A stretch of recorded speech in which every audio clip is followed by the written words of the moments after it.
29th day of November 2005, and we're going to be live for the next 3 hours. Jordan Maxwell will be with us for the second and most of the third hour today, talking about the secret societies, the Illuminati, illumined ones that are controlling our world, and the society that they're trying to build. You want to talk about the elite? You want to talk about the elite families, who's controlling things, who is behind things? Jordan Maxwell has done a lot of really deep investigation of Babylon, Egyptology, the Illuminati, and some of the more modern movements, Skull and Bones, Bohemian Grove, you name it. It'll be riveting. So you don't want to miss it. It'll be his debut on this broadcast. I've been familiar with his work for at least 10 years, but this will be his debut. Fine, going to Jordan Maxwell. Jordan, there's so much I could say about you, but I know you don't like to toot your own horn, but kind of encapsulate for us or give us a synopsis, the condensed version, but spend some time on it, about how you woke up, your awakening, the things you've done, the things you're most proud of. I mean, basically what your life's been about, what your passion's been about.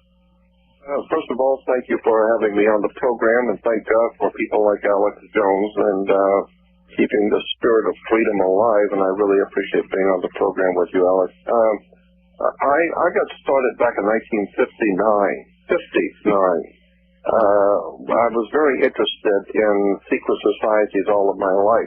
Even as a kid, I was always into all of the occult or hidden information. I just gravitated toward that. Even as a child, I wanted to know the things which are behind the scenes. And back in '59, I began studying the secret societies and fraternal orders of the world. And it was in 1966 that Anthony Hilder put out his records called The Illuminati with Myron Sagan. And I was a friend of Anthony's, and I got that set of records back in '66, mid-'66. And I began doing lectures at bookstores and even some of the motion picture studios and people that knew me out here in California. And I began traveling around just talking about Illuminati, secret societies, fraternal orders, and the way that these operations go on right in front of us, and we don't even see them.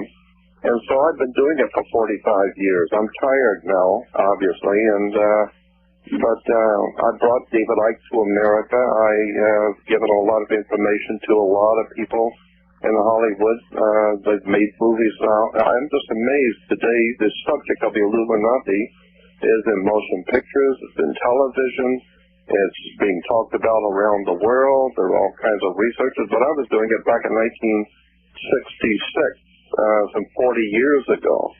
And I'm just amazed at how the things I was talking about 40 years ago are starting to finally come into the public psyche. Finally, people are beginning to look at it seriously. Well, just 5 years ago, Jordan, I was being made fun of because I would talk about Skull and Bones, and now Skull and Bones is passé. I believe at a certain level the New World Order is trying to reveal itself now because the old stonewalling made it lose even more credibility. They're trying to reveal and put some of their own spin on it, but I want to get your view on that. But in your studies since 1959, I guess 46 years, in your 46-year studies, I mean, if you had 2 minutes on national TV to boil it down, you're talking to the people, you know, what is the New World Order?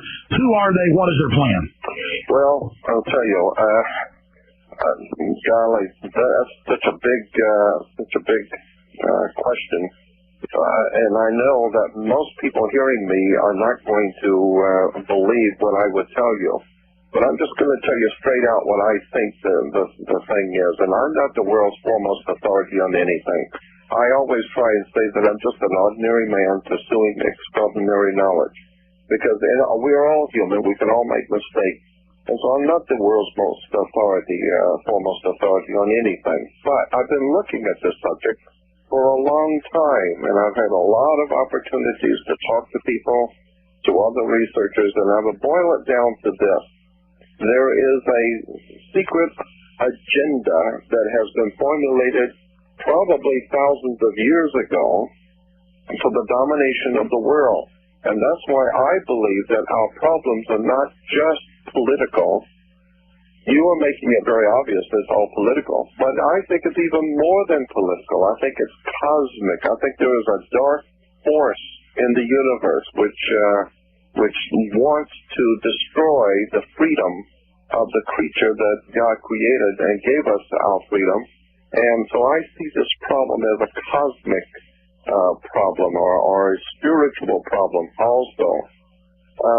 But I would boil down on the mundane level. I think the British royalty, the entire concept of the British Empire, is probably the main enemy of America, and we don't even begin to understand it.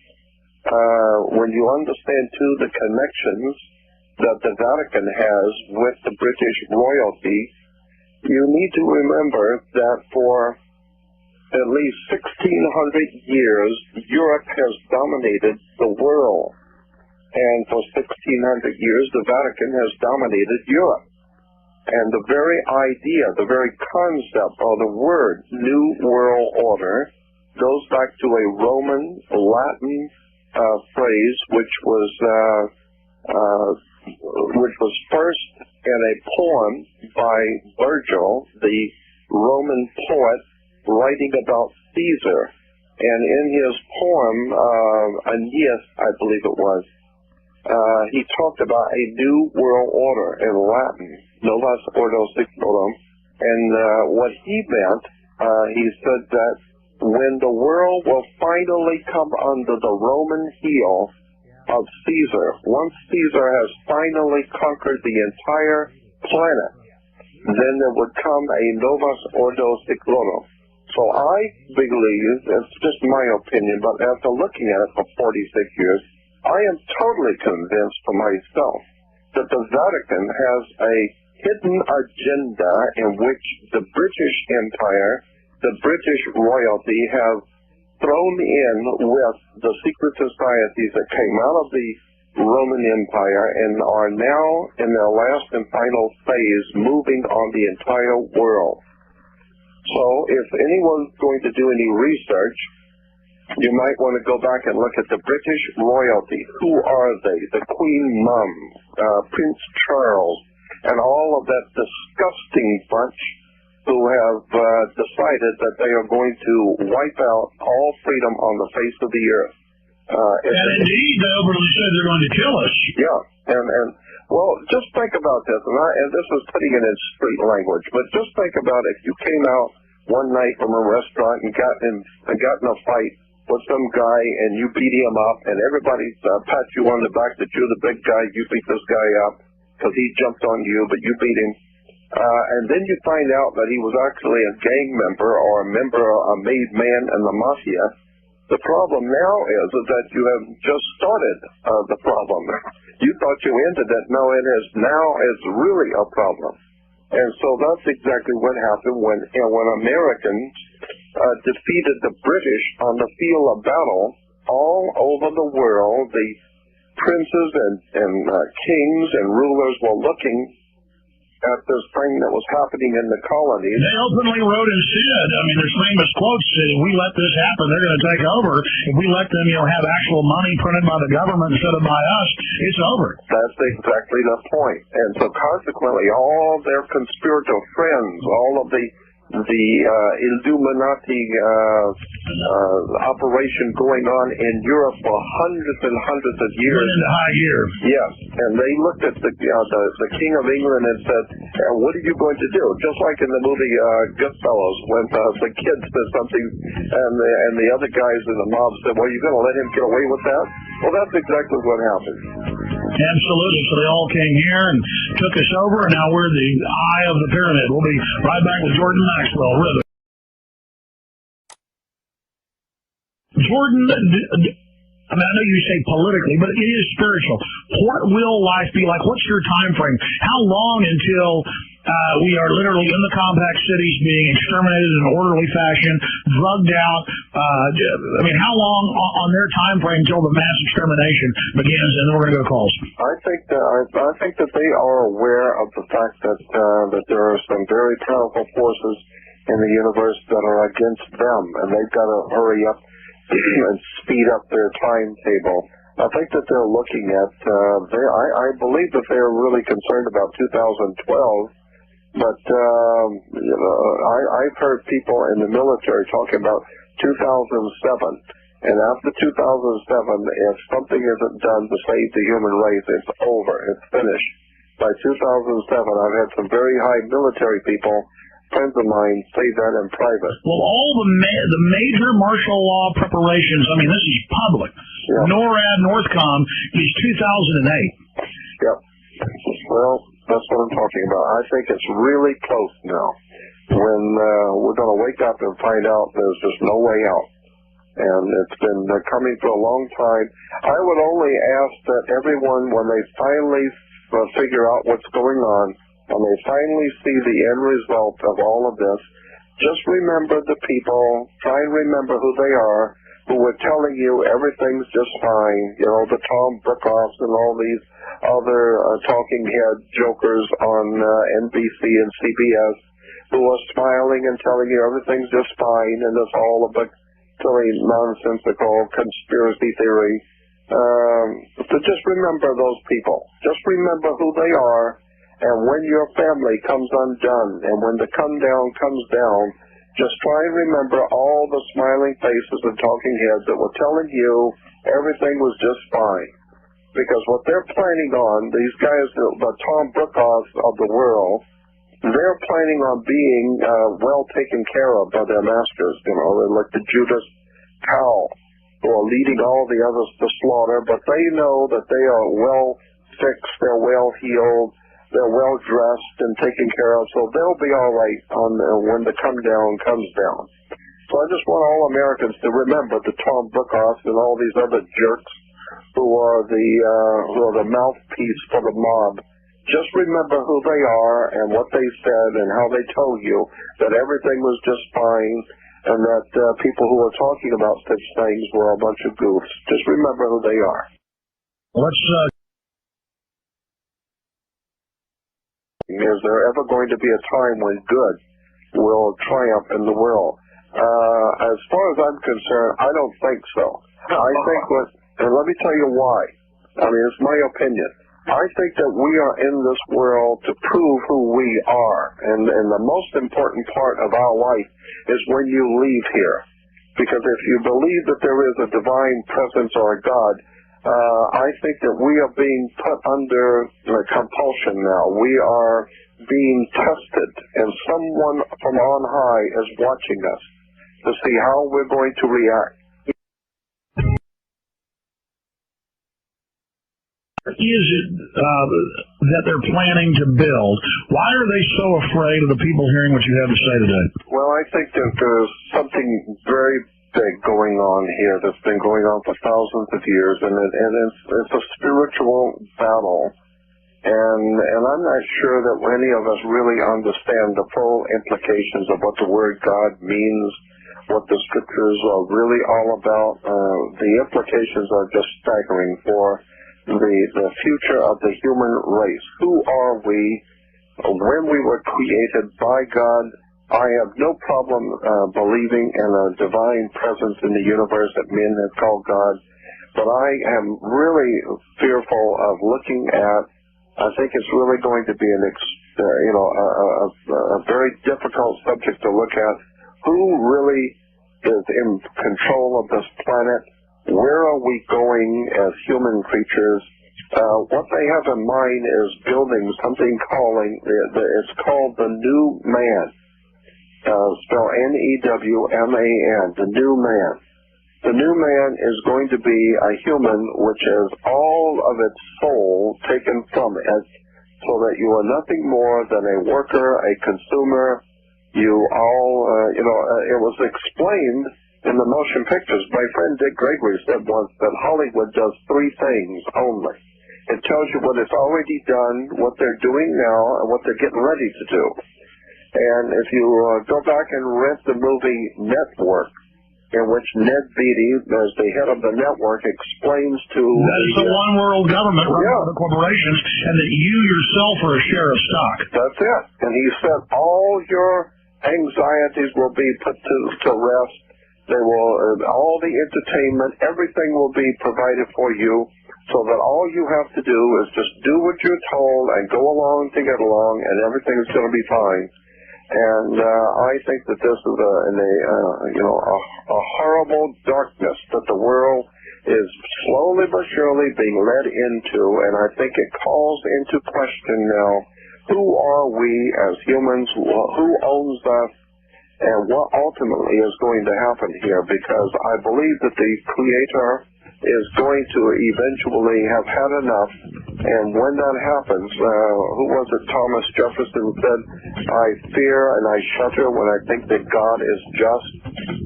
The point he was making was, when God decides to do something, when that divine presence in the universe decides to make a move, it doesn't matter now what you think. It just doesn't matter what side you're on. Now you've caused some serious problems.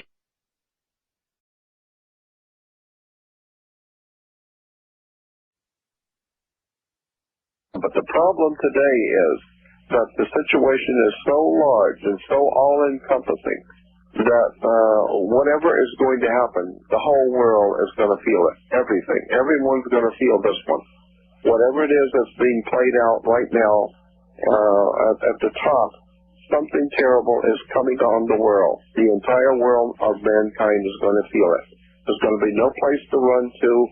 And I am totally convinced that we are in the last days. And just as the scripture talked about, I'm sure that we are going to see some very terrible things coming now. Meanwhile, Pat Robertson and others are now saying that basically Jesus is going to appear and be our world leader and be physical, and he's going to have to cut the heads off of the people that don't worship him. But the Bible 101, that's Antichrist. It got him so sick right in front of everybody. Yeah, I know, right in front of everybody, and so many people don't see it. They will when it's finally over, when it's finally too late. When I first came to California in 1959, I joined the German-American Friendship Club, and I used to go to all the German parties, and I would ask them, as a 19-year-old kid, I would ask all the old German couples, how is it that Adolf Hitler could have done what he did, and you didn't know? You didn't know where he was leading the country ultimately, what was going to happen, and where all of this stuff was going that he was doing. And they would always tell me the same thing, all of them. They would always say, well, we didn't know. We're just following the government. After all, he is the head of the government, and the government, they're in charge, and so we had to follow our government. Well, and at 19 years old, I can't argue with the old people. But now at 65 years old, I look back on all of this, and now I know what the real story was. It wasn't that the Germans didn't know what Hitler was doing. It was that they chose not to know. That's why the Bible has Jesus saying, there is none so blind as those who choose not to see. And this is what's condemned the world. Not that we're in the dark, but that we chose it. I think there's always been a handful of spiritually minded, cutting-edge people who understand, what was going on and where it's going, but they've always been in the minority. The majority have always supported the dictator. Ludwig von Mises said in one of his books that the population of every country have always, and in every case, always supported a dictator. There has never been a time in the history of the world that a dictator came into power that the population of the country did not support him wholeheartedly. So we know that is in the nature of people and mankind to support the bully. We want to support him so he doesn't hurt us. So we support the bully. But I discovered that if you just punch him in the nose, why lick his boots? Well, I know, but I'm just saying that that's what most people are willing to do. They're willing to just go along to get along and throw their friend to the alligator, hoping the alligator will eat them last. And I like that quote that it was the first governor of California. Something, I'm trying to remember how it went. It said that no one is safe when freedom fails. The best men rot in filthy jails, while those who cried appease are hung by those they tried to please. So there is no common ground with tyranny and this kind of violence is going on. Somewhere along the line, the human race is going to awaken to the fact that we have been had, and the people who have gone along to get along are going to be dealt with accordingly. It's a terrible thing which is coming on the earth, and we're going back into the dark ages, we're going under for 1,000 years, into 1,000 years of darkness, and I can see it coming. And there's only a handful of people in this country and around the world who have the spirituality about them to know what I'm Well, Jordan, yeah, that's